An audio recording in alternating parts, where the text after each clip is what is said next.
Back to our top story this morning. The Israel Defense Forces has confirmed that the bodies of 6 Israeli hostages have now been recovered from a tunnel in Gaza. It comes as many of the hostages captured by Hamas on October the 7th last year are still being held in Gaza.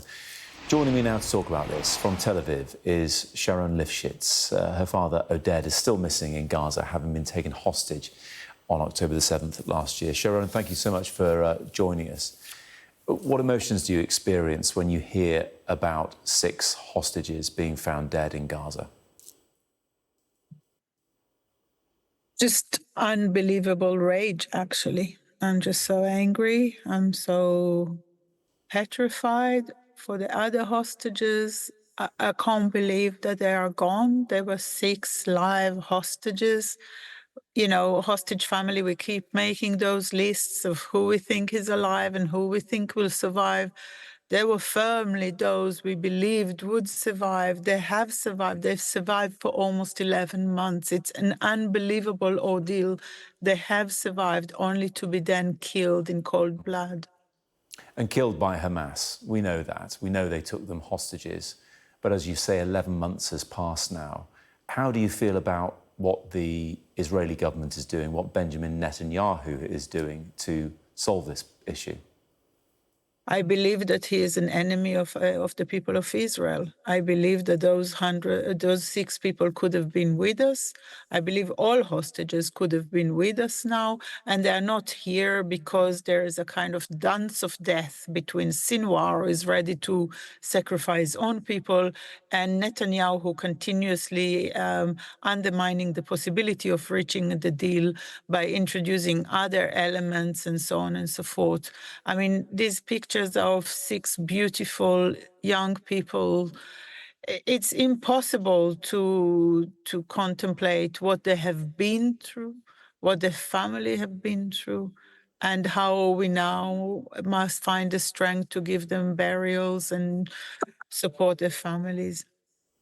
Sharon, we're hearing more about reaction to this news in Israel. We know there's a march in Tel Aviv later on. That's another march with people showing solidarity for you and with the hostages because they want to effect change. We hear about unions talking about potentially a national strike because not enough is being done. Do you think now, with the finding of these 6 people in Gaza, that a line has been crossed?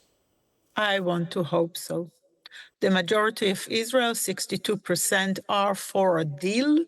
They have not come to the streets in the numbers we wish them to, the hostage family, and I hope they now know that if they don't come out now, there will be no one to save anymore.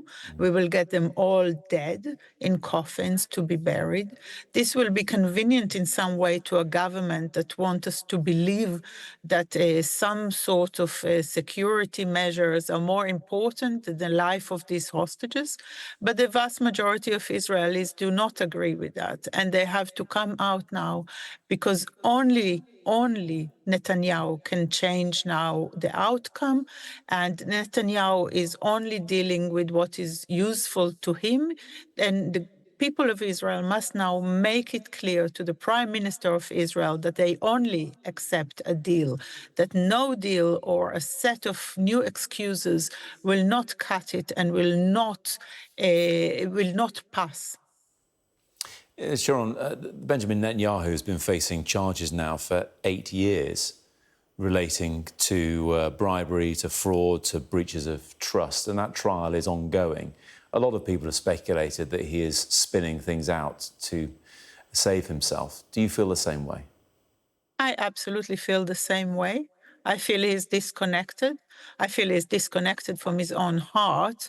I know that he met with my mom and my brother last week, and the way he spoke was very concerning.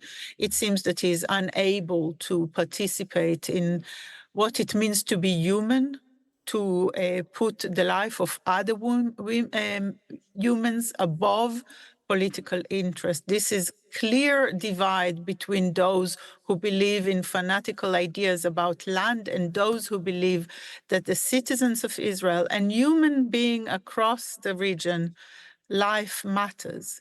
And those who believe that life matters must now take to the street in order to prevent further bloodshed and to return the remaining hostages while there's some of them still alive.